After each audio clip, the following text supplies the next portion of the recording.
بچه‌ها اینجا رو تموم کردیم. تموم شدیم، از اینجا تا اینجا تموم شد. البته زیرش مونده، زیر زها مونده. آقا هادی اوستای مجموعه زحمت صندوق رو داره میکشه. این از روی صندوق. دوستان عزیز توجه کنید یه مرحله پولیش خورده، حالا 3 تا مرحله دیگه هم داریم.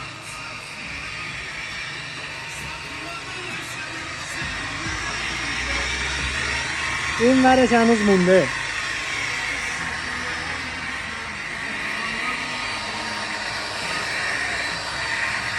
بنازم آقا هادی،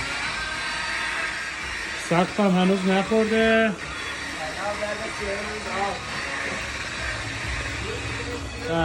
بنازم کیفیت رنگ رو داشته باشه.